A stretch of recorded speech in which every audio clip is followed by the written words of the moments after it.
રામ મહારાજની સદગુરુશ્વરામ મહારાજ પધારેલા હરિ ગુરુ સંત સભાના મારા જયગુનાથ હાલો મંદિર ઉગમનું સાઈડ હોય ઉગમની સાઈડ હોય ઉગમની સાઈડ આજના ભાન પ્રસંગે માસિક 5મી નિવૃત્તિ નિમિત્તે આજે ડાયારામના પરિવારે મળી ભજન રાખી સંતોને બોલાવી ખૂબ ખૂબ ખૂબ આનંદ વર્તાયો. જ્યારથી સંતો ભજન ચાલુ છે ત્યારથી હજુ બંધ રહ્યું નહીં. બહેનોએ પણ લાભ લીધો, બીજા સંતોએ પણ લાભ લીધો. અમે મારા લાભ લેવાનો આવ્યો છો હારો. એટલે ડાયારામના જીવનમાં જેટલું આપણે જાણ્યું એની પ્રેરણા લીધા જેવી હતી બધાએ કહ્યું, પણ હમણાં તો સાથે લઈ અને આમ જોડે બેહાડી અને એવી શિખામણ આપી. મને કહે તો કદાચ સભાની જાઓ તો વિવેકથી બેસું અને વિવેક બોલવું કે સમય સત્તાને થાન એનું રાખે ભાન તો જરવાય આપણું જ્ઞાન. તો આને રાખવાનું તો કોઈ મેરા આવે નહીં. એટલે આ ડાયાગ્રામના વાક્યો મને કીધું વાત તો આજે મારવાડો બોલાય નહીં આપણાથી. એવા ડાયાગ્રામના આજે વચ્ચે ભાઈ કોઈ બોલી જાય ચંદ્રરામ મહારાજ તો હમણાં સાથ સહકાર એમના સાથે બહુ ઘણા કર્યા. એટલે ડાયાગ્રામને વાત કીધું થાય એમ નહીં. આજે બધાય આપણે બધા હતા વિવેકી ગુરુમુખી છીએ. કોઈ ગુરુમુખી આગળ કશું કીધા જેવું છે બધા સત્સંગ કરે આ છે આ છે પછી કરો બા કેમ બંધ થઈ જાય કે લખતો લંબા ગણા પડતો રહે પાર અર્જુન અક્ષર એકમાં સમાઈ ગયો સંસાર. એક અક્ષરના ગુરુ મહારાજ આપણને બેહાડી દીધા છે અને એ બધું આપણે જોણીએ છીએ. આ બધા સંતોની સભા છે, ગુરુમુખી સભા છે, બીજું કોઈ સભા નહીં. કોણ આગળ આપણે શબ્દવાના છે રોજ કહીએ કે પોતે પોતાના થાય છે. એટલે હમણાં રત્નાભાઈને વાત કરી બેહાદરામી કે ડાયારામના આ રીતે હતું એ વખતને કોઈ સમજાય કોઈ રાખ્યો નહીં. કારણ કે એવું રક્ત જોઈ તો લોકો અંગૂઠોમાં થઈ ગયો છે. એક વખતના સમયે એમને પણ કહ્યું એનો અંગૂઠો પાકેલો ને બેન પ્રજાપતિ રહેતી તે ગુરુચરણ પૂજા કરવાઈ કે મારો અંગૂઠો પાકેલો તું ધોઈ કે નહીં. પછી બેન એવું કહ્યું કે મારા એ પણ તમારું ગમે દો છે 5 લીટર તો ગમે છે પણ મારા છે અમૃત જ છે. આવું જોણી અને બેન ચણામત લગાવી દીધું. એવી વાત એટલે કે છે સંશય સમાન સુર નહીં, પ્રાંતિ સમાન નહીં ભૂત દેખાય નહીં ને બધા ડરાય મારા આ લોકો જો તું એટલે કહ્યું છે કે આ જે સંશય છે ને એ બહુ જબરો છે. ગુરુ હોય અને ચાઇના બેઠા જશે તો ઘણા તો ઓમ કે ઓમ જોઈ નાખી છે. મેં જોયેલું. એટલે એક ગુરુજી તો એમના સેવકો હતા, બંધ કરી સેવકો. અને ગુરુ મહારાજ કે આ બધાનું ધ્યાન થયું છે એમના સત્ય ગયા છે નહીં ગયા એમનું જાણવા માટે એમને યુક્તિ કરી. ગુરુ મહારાજે એક નાની હારી પાકી કેરી લાવી અહીં પાટો ભરી દીધો અને ઉપર ગોળનું પાણી સોંપ્યું. મોસો બહુ બેહી બરાબર બાપુ ઊભો પાડી અરે રે મરી ગયો અમારે આવતો નહીં. આ પગડમાં ગુમડું એવું બધું થયું છે કે બધા સેવક પાયા. બાપુ આ દવા લઈએ આ દવા લઈએ એ બધી દવા ઉપર આ દવાથી મટે એવું આ ગુમડું નહીં તો કઈ રીતે મટે?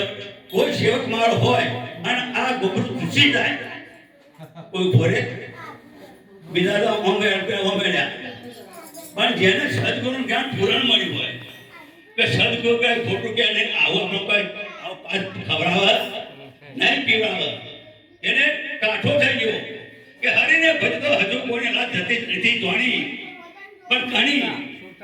જેની સુરતા સાંભળે થવા એની. એટલા માટે એક સેવકે કહ્યું હે નાપીએ આ તો પાછવાનું તને રોગ થઈ જશે. અમારા દયારામ ડોક્ટર કહેતા હતા એટલે એટલે પેલા બધા તો નાખું ડબે દબી શેટા છે ઉભા રહે પેલા કે ઉભો રહે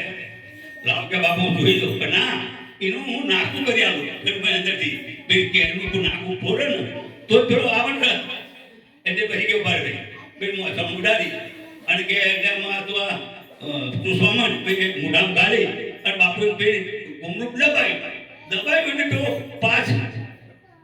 રસ કહેલો એને મુઢામ થાય પેલો આમ બરાબર છું અરે કે મારા ચૂસી ગયું ભૈયા તે પેલા બધા તો જોતા રહ્યા અને ચૂસી ગયું એમ સદગુરુનો જે જ્ઞાન લીધું હોય અને સદગુરુ થઈને જે હોય અને આ વચનનું જેને પાલન કર્યું હોય એનો આ કોમ છે બીજાનો કોમ નહીં એટલે કે આ તો અનુભવનો દિવસ છે નિરોધ કે નક્કી કરી કહેવા અનુભવ નક્કી કે નહીં કહેવાય નક્કી કે જેના પરિપૂર્ણ થઈ ગયું હોય તો મારા સિવાય બીજો કોઈ સહ નહીં તો જ નક્કી કહેવાય અનુભવ કરવા માટેની સંતોનો અનુભવ જો પૂર્ણ થાય તો કેવી રીતે થાય એના માટે એક પોસ્ટ દર્શન છે બ્રાહ્મણો બે હતા બ્રાહ્મણ ભીખ માંગવા જાય જતા જતા રાજમાં જ્યાં રાજમાં સભા હતી અમે એ બ્રાહ્મણ થયો એટલે ખબર જોડી ભરાઈ ગઈ અને કહ્યું કે મહારાજ તમે તો જોણો છો કેમ કે બ્રાહ્મણ છો કોઈ જ્યોતિષ કયો બહાર જોણો છો કે આ બાપુ ક્યાં જોવાનું છું તમે કહો આ તમારા રાતની અંદર કુંડાની અંદર કાલ બપોરે 12 વાગે હવામાનનો માટલો પર આ મહારાજે કહ્યું પછી અમારા બધા જમા જબરું આ મહારાજને બેહાડ દો કાલ બપોર થવા જવાય કાલ વાત આજે ખોટું એટલું જ્યોતિષ કેવું છે જોઈએ કે મારા અંદર બેહાડી દીધા ફરતો ફરતો આવે બીજો બ્રાહ્મણ એ માગવા આવ્યો કે ભાઈ આ તું જોણ છું કે હવે કે એક ભાઈએ કહ્યું કે કાલે બપોરે આ કુડાની અંદર હવામાનનો માટલો પડ એ આ સ્વારે કહ્યું પેલો છોકરો હતો ને એનો બાપો જ હતો હોય પેલો મોરી હતો એ છોકરો અનુભવ હતો ને અનુભવ ફેર પડે કે બાપુ એમને મારું જ્યોતિષ એમ કે છે કે હવામાનનો માટલો નહીં પણ પૂર્ણમાનનો માટલો એ પડે અને કુડાને પાર પડે અંદર પર અમારા રાજા કે પેલો મય પડવાનું કે છે ભાઈ પણ હું બેન હાથું કરવું કે બેને બે હાથ દેવું બેને બે રાખી ખાવા દેવાથી સવારમાં 12 વાગ્યા એટલે પેલી જોયું કે હવે શું થાય છે બરોબર 12 વાગ્યા કહું છું એટલે આમાં બિયાળે વાત નહીં કહ્યું 12 વાગે નહીં પર મારા બાપ બે કર્યું હવા બારી પર આપતા વાના નથી તમે ગાડી બે હોય તો 12 ગાડી આવતો તો ફોન મારી ન પડી ગઈ અને મારો કીધો હતો એટલે આ બધી સભા ભરી જશે બધા બેહી ખેંચી અને તો આમ ઉપરથી માટલો આવ્યો લોક જોયું એટલે માટલો પડ્યો તે ફરી ગુરુત્વાકર્ષણનો નિયમ છે એકદમ પાર પાડી એટલે તરત તોલો તરફ પૂરો મને પછી કે બહાર પડ્યો તું મઈ ગયો તો આ બ્રાહ્મણ છે પેલો એને કે પૂરી દો ક્યારે મગે ખોટું ભર્યું અને મોનો છોકરાનો હજુ ભર્યું કે એ પૂછો નહીં મારા બાપાએ વિચાર કરી દીધો થોડો અનુભવ ના કરો થોડો કે જોથી અંદરથી આવવાનું હોય તો ટાઈમ ના લાગે એકદમ કાપી ના જાય અને માટો પૂર્ણમાં નથી થયો આવતા આવતા માટો પાણીમાં ભરેલો હતો એટલે પાણીમાં પવનથી સોચાઈ ગયું બધે પૂર્ણમાં હવામાન પૂર્ણમાં થયું એટલું પાણી સોચાઈ ગયું રાજા કે ખાધી પછી તો પેલા કહેવા માણસ જાણવો પૂછ્યો કે બાપુ ના જાણવો પૂછ્યો આ મારા બાપાએ મને ગત શીખવ્યું પણ મારા બાપાનો અનુભવ ટૂંકો પડ્યો આ વાત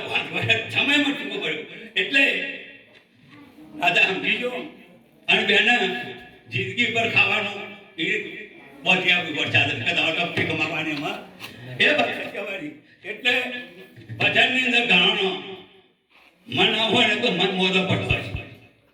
મન કે મારું આમ સમાન ખાવાનું ગમે તે ના બોલતો ના ગમે તે રીતે કહે એટલે જેવા તો ભાઈ આપણા ભાઈ પુરુષોત્તમ મહારાજ કહે કે તમે એવી બધાની દવા છે શરીરની પણ મનની દવા ખરી કોઈ એટલે મનની દવા